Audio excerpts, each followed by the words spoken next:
going back to the equality thing, I kind of want to go back to that because you did insinuate that you at least want to look at your girlfriend as an equal, but you openly admit that you have a double standard. Isn't that a sign of an inequality? Yeah, in that respect. It's not equal in literally every way, I wouldn't say, no. So why would it, so why is it that, so I assume then, and you can correct me if I'm wrong, that it's equal in the ways that matter to you. And why do those ways matter and not others? Because they matter to me, I guess. I guess I set myself up for that. Yeah, that's pretty much I why, did. I guess. Well, see, it's a very vulnerable state to be in. If you are with a partner that you're not 100% sure is 100% about you, you're in a very vulnerable position. Right.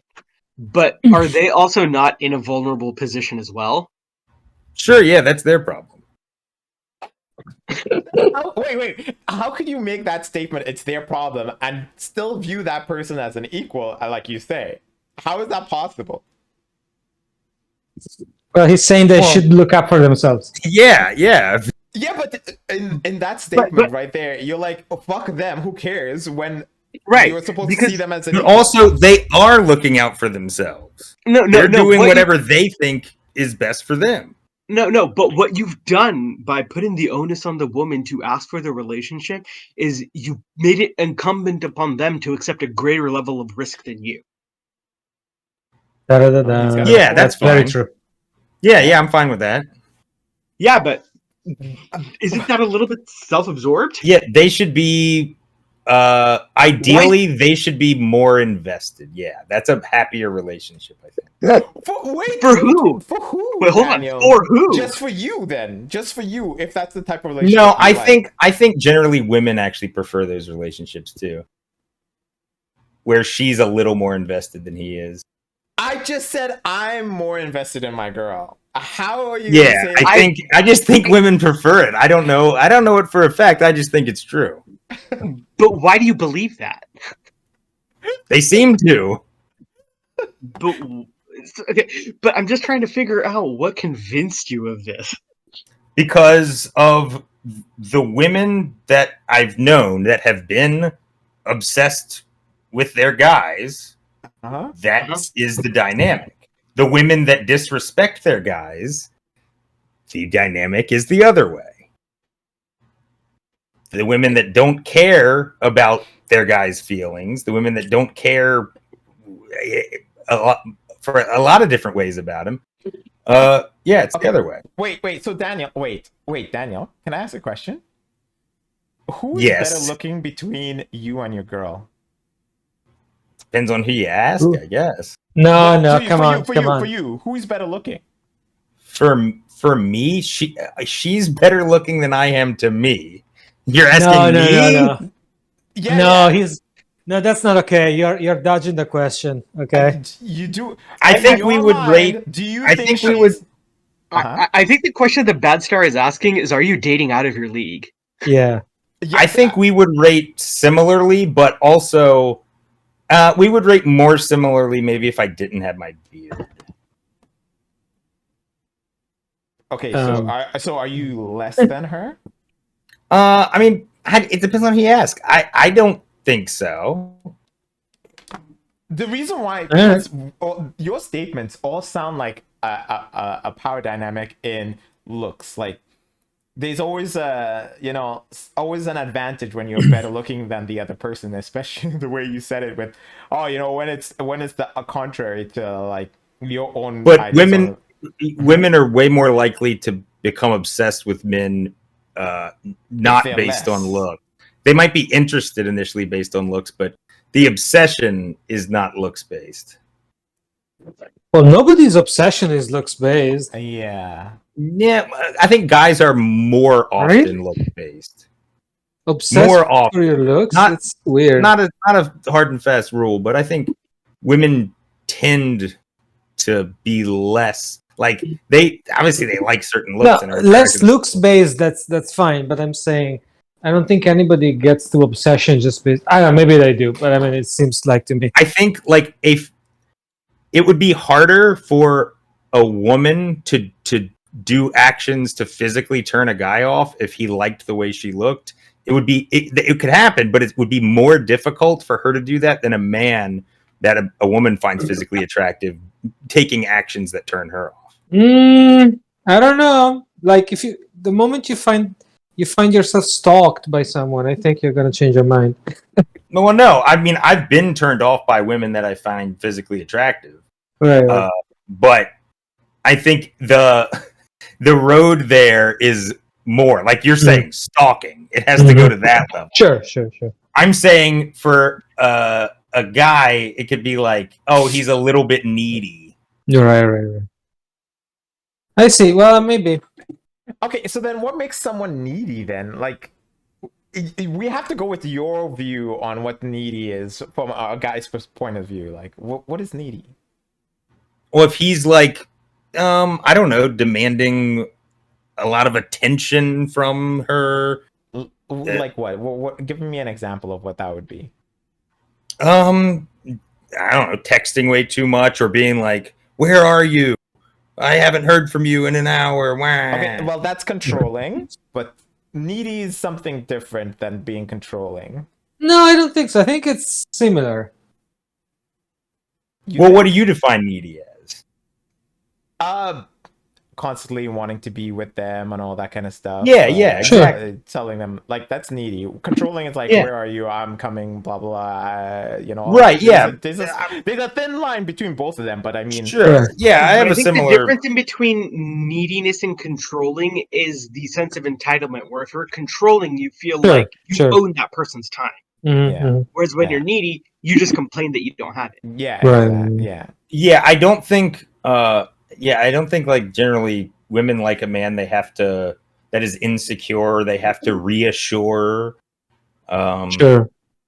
stuff like that. And I don't think men are as turned off by that. I mean, if it's extreme, then yeah, but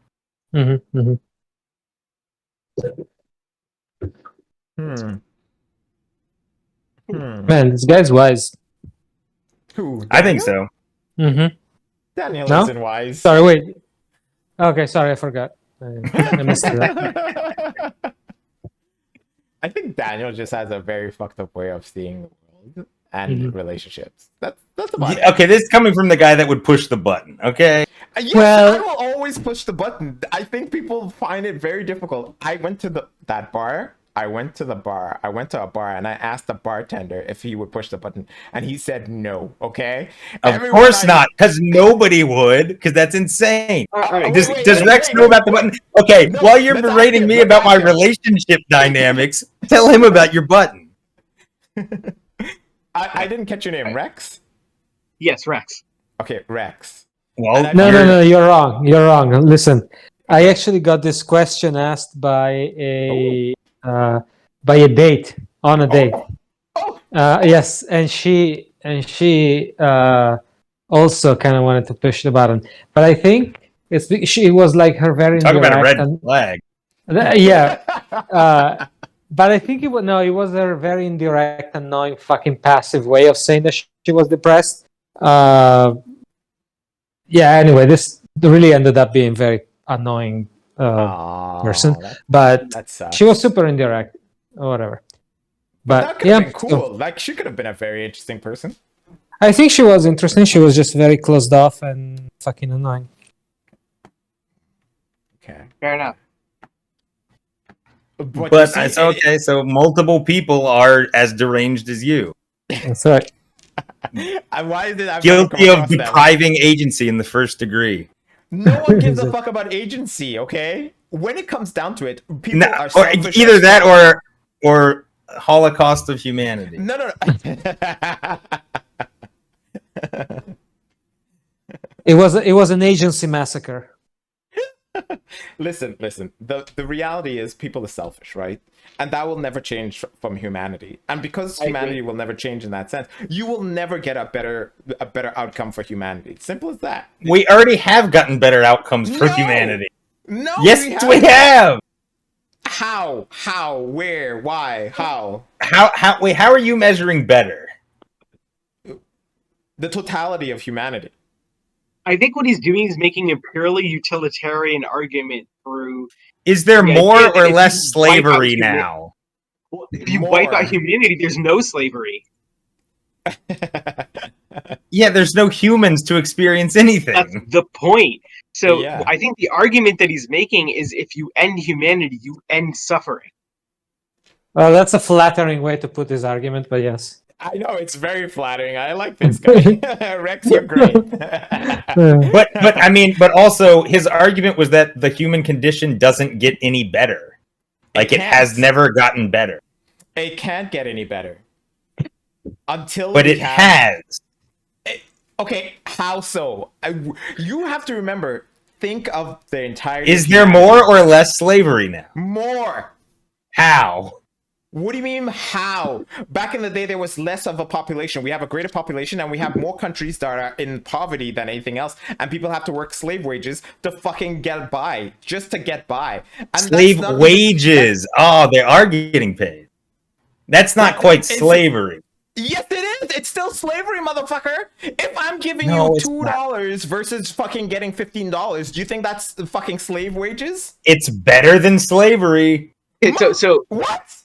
So you are being incredibly pedantic at that point because you're still at least taking advantage of someone's labor.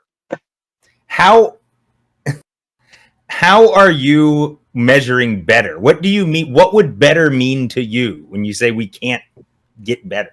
Humanity can never achieve better because we don't have absolutes and we still have the problems. No, I'm asking what's better. What is better? Having absolutes. Oh God. That's not circular at all. Okay, listen. I did this with LSF the other day. I asked him, what do you think an absolute would be that would be beneficial for humanity? It's a simple question that I can ask you guys right now. What would be an absolute that we can have, that we can all agree would make humanity better? Absolutely hot cock. I mean, I can whip it out for you, Maxos, but you know the other two. You could, right? Mm-hmm. The other two might not enjoy it. But what is an absolute? I don't understand what absolute means at all. We'll just say like an absolute. Give me a second. Uh-huh. An absolute in a way of thinking or a way of progressing through life. That did not help at all. That made it way worse. I'll give you an example after if you could come up with something, right? Yeah. No. Give me an example before. I'm being vague because I need you guys to come up with it so that way I can see if you guys are able. Are you saying Are you saying something like we need absolute peace? Yes, that can be it. Okay, but what? Peace is not something that's going to be attainable so easily. But no, but absolute housing or absolute food. Yeah, but nothing simple is obtainable, right? Exactly. Like don't think material. Think a mantra that humanity could go by. Think mantra style, like something that we can all say. We all have to do it, and we will be fine. Golden rule: treat others like you would want to be treated. No, motherfucker, that does not work. You know why that doesn't work? Because there are people who are sick and demented. If you say that's a mantra for them, but it would be better. It would be better, but it's not an absolute that we can all agree that would work. Because you will always have shit humans. It would work and you will for better. It wouldn't work for perfect. You're saying perfect or better? I'm talking about making humanity better. Yeah, if everyone had to abide by the golden rule, humanity would be better. Okay, fine. If that's your one for okay, fine. We can go with that. Sure. Anyone else has another one? I mean, I would say the biggest mantra I would have is to do your best to decrease suffering. Be what? To do your best to decrease suffering. Do your best to decrease suffering. Yeah, that'd make humanity better. If everyone lived by that. That could technically work, yeah. Anything from you, Maxos? You got one? Let's see.